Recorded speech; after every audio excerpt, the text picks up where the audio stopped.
Thank you so much for joining me, and today I am going to talk about chilies. Quite a bit about this topic. I'm not the world's foremost authority on chilies, but I want to make sure that everyone's on the same page when they're going through Malaysian recipes, because this is what I grew up knowing as far as chilies are concerned. Now, with chilies, what we grew up using in terms of chilies, I know if you're over in North America, they're known as peppers and that sort of stuff. There's a lot of it gets quite confusing. I don't know if you can find Asian chilies in North America, but generally Mexican chilies seem to be what most people are familiar with. You talk about habaneros and jalapenos and that sort of stuff.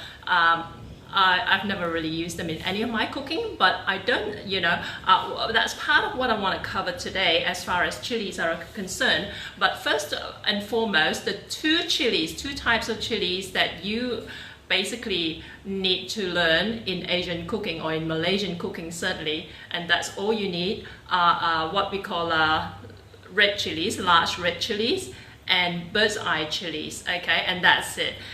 Every time you look through a Malaysian recipe, we would usually use a combination of both, or use one or the other. I've never come across a recipe that calls for anything outside of those two types of chilies. So just big chilies, what we call small chilies, which are bird's eye chilies. I don't have any of that over here, but these are your standard Asian red chilies, okay? And the heat level varies. You never know one batch to the other. I don't know how much truth there is to this, but usually my mom, when she looks for chilies, the sharp pointy ones to her mean that they're more they have more heat in them, okay? The big fat ones generally mean they're milder. Like I said, it's gone either way a lot of time, but that's as a rough guide. We kind of look for, if they look really sharp and dangerous, it means they are. And the chubby ones generally mean they're quite mild, okay? Bird's eye chilies are essentially there to add heat to the dish, okay? And it seems to me, having visited Chiang Mai briefly, and also there being what we call Thai town here in Sydney, Australia, that the Thais seem to be able to handle their heat a lot better than Malaysians, or well, some Malaysians anyway. Yeah, that's right, bird's eye chilies are a complete killer. And when I buy Thai curry paste in Thai town, made by Thai people, for Thai people, I can barely get it anywhere close to, I can barely just savor it. How the Thais seem to handle their chilies a lot better. Their chili paste, their red curry paste, green curry paste, we buy them from Thai town. Just be prepared to be in for a little bit of a shock to your system. I certainly do, and I grew up eating chilies. I mean, another thing about Malaysians as well, you got to keep in mind, like I said before, Malaysians,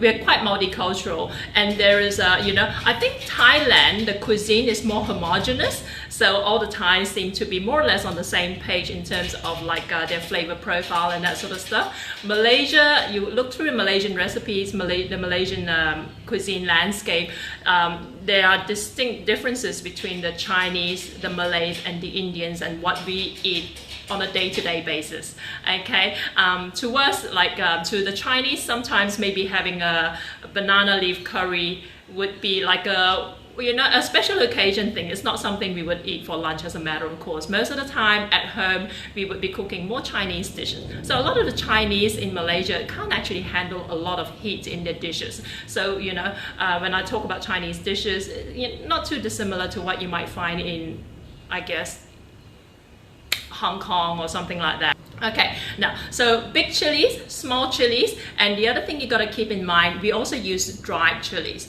but our dried chilies are basically dried forms of these same two types of chilies, the big chilies and the small chilies, okay, for you.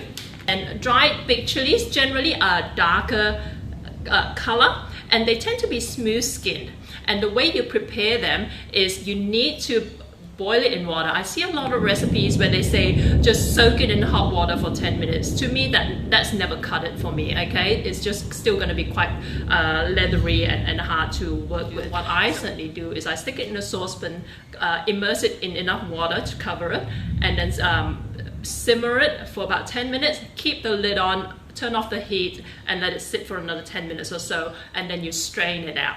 And then you use, you will process it in a blender or in a mortar or pestle, you know, if you're really old school. But blender, food processor, and you would add just enough water to help the blades spin along.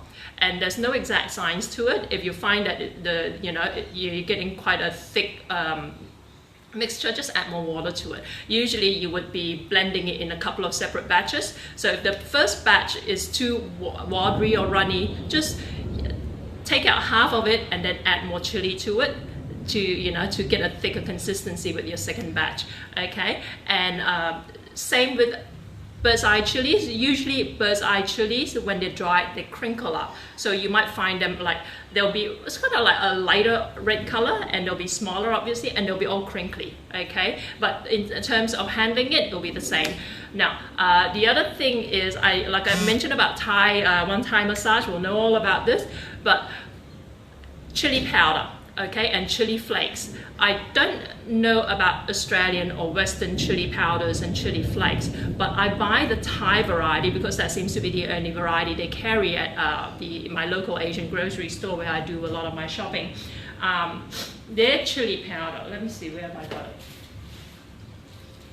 Okay, yep, over there.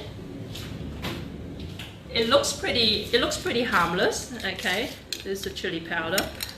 I buy it in big bags, and it is, oh wow, it is radioactive, the heat that it generates. So just be very, very light-handed when you use this. And how I use all this together is, okay, like I mentioned, a lot of our recipes call for a combination of the big chilies and the small chilies. And the big chilies usually, to me, they lend a really nice, rich red hue to your curries, okay? And they are perfect for things like laksa. I see a lot of people attempt laksa at home, but they don't put enough chili in it, or they don't put enough of the right type of chili, so that their laksa ends up looking almost white or looking yellow. If you want a traditional Malaysian laksa, certainly most Malaysian laksas, really you recognize them by how, apart from the coconut milk, you recognize them by how bright red the chili paste is. And that's what you want to try and achieve. So you would use the big chilies for your laksa. If you like the heat, add some of the bird's eye chilies in it. For my customers, I tend to avoid doing that, okay? Every now and then when I've had trouble getting bird's eye chili, getting the big chilies, and I've tried to substitute it with a small one, you'll find the bird's eye chili to be a lot sharper in its bite, not just being like outright hot, but also there's a certain bite to it. And also because of how hot it is, you can only use probably about a tenth of it versus what you would use with big chilies. So your laksa is going to end up without that distinct red hue to it. So it's not going to look quite right, okay? Now, having covered big chilies and small chilies, in Australia, you may, I know in Woolworths and that sort of places, you can buy chilies in little packs, okay? You might get a pack of like about 3 or 4 big chilies, and they're quite expensive. And if you buy them by the kilo, even at Asian grocery stores, you're paying upwards of $10 a kilo for it. Now, I've just moved to this part of town recently that I'm not exactly spoiled for choice as far as Asian shopping is concerned, but there's a continental fruit and veg shop that sells what they call banana chilies, okay? I don't know if you guys are familiar with it. Okay, that's a banana chili, okay, compared to a big red chili. You can see the size of it, it is huge, okay? Now, the banana chili, this one here, costs between $2.99 and $3.99 a kilo, okay? This costs $10 a kilo. And this was a little bit, I think sometimes it's a little bit of a kind of like, you know, because they're so expensive, people don't buy a lot of it. Yeah, it's huge. Look at that. It's virtually like a capsicum. And I've tried it for making sambal. And obviously, you know, you wouldn't be, you know, this one, they vary in heat, but generally they're very, very mild. You get almost no heat in some of them. They're virtually like capsicum, okay? But I've been using banana chili to make my sambal belacan. I don't know if you can see, I'm going to be really disgusting and stick my finger. This is my sambal belacan that I've been making with my Thermomix. Okay, it's got like onion and oil, and I fry it up with the processed chili. And the way I get the heat from that, I process this, right? And then I add a tablespoon of the dried chili powder in my sambal. And I fry them up together. I find also that this has quite a high moisture content.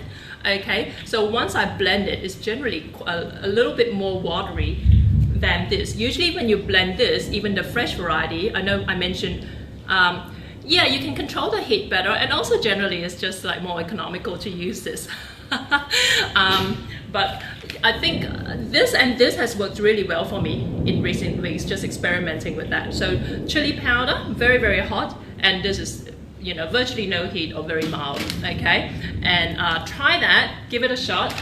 But like I said, this, when you're processing the dried version of big chilies, you would add water to it. But when you're processing the fresh version of like big chilies, you would also add water to it. Not quite so much, but you would usually add water to it, otherwise it won't blend properly. Really depends on what you're using it for. When you're making like a fresh chili condiment, chili chutney, you would add some water to your blender to blend this with. But with this, I haven't had to add any water to it at all. And it produces, like I said, quite a fairly like watery mixture.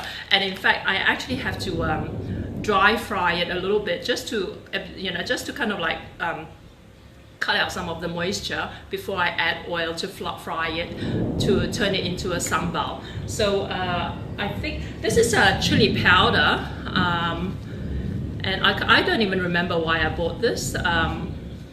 But I'm told by my Asian grocery store, because I've been experimenting with chili paste and that sort of stuff, because up until a couple of weeks ago, I used to ship chili paste all over Australia, but I always have logistics problems with shipping and that sort of stuff. So I've been experimenting with recipes to make, instead of wet chili paste, making dry chili mixtures, kind of almost like dry rubs and stuff.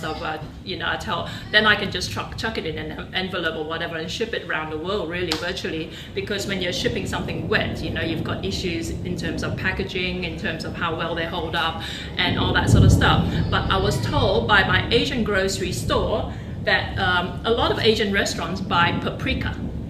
Okay, I don't know why, because I guess, like I said, there's such a big diversity in Asian cooking that other Asian cultures may perhaps use paprika more than like in Malaysia. I've never, in my whole life growing up in Malaysia, I never came across the need for paprika in my cooking. Okay, but paprika, I thought, okay, might be a good substitute because it's got the deep red hue, and it's also dry, that perhaps if I were making like a dry rub or something like that, like a laksa, if you can imagine, any of you in the food business, if you want to play around with this, because I'm always experimenting with different ideas, if you were wanting to make a laksa paste that you can ship halfway, thank you, there you go, paprika has no heat, just color. Yeah, I think that's what they use it for. I think they use it for the color. So if you wanted to make a laksa paste that you want to ship overseas, but you don't want to, you know, and your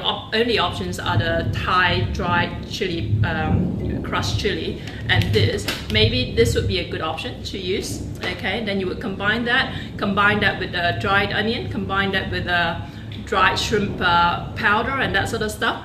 Throw it all together, whatever your laksa recipe is. Instead of like fresh lemongrass, use dried lemongrass and all that. And then maybe you can come up with something that, you know, you can send to your customer halfway across the world. Tell them, add water, reconstitute it, and then add some oil to fry it up, and that's your laksa paste. That's the kind of ideas I'm playing around with anyway. So there you go. That's just my little quick 10-minute or whatever, however long that took. about chilies. Remember, Malaysian cooking, probably Thai cooking, big chilies, small chilies being bird's eye chilies, and that's all you need. That's all you need to know. And cheap substitute, banana chili is what I've been using. Okay, and chili powder to give the heat to it. Give it a shot and let me know how you go. If you've got any question, hit me up, don't forget. Thank you, Joanna. That's great to know. No problem. No, great to thank you, everyone. Joanna was the person who actually inadvertently inspired me to do this 30 days scope series, because Joanna was someone I met in Las Vegas. Well, we both attended the same event in Las Vegas, and subsequent to that, she came away and she said, "I'm going to be doing daily Periscope sessions on finance and accounting." I was thinking, daily, that's gonna kill you. And then before I knew it, a few weeks later, she posted again, "I've just completed my 100th Periscope." I was like, holy moly, I better get my act together. Hence, I thought, let's do this. 30 days, 30 Asian ingredients. And yeah, so we'll see how we go. And thank you again, guys. It sounds like a storm's just rolling in. And I'll catch you all tomorrow. Thanks again. Ciao.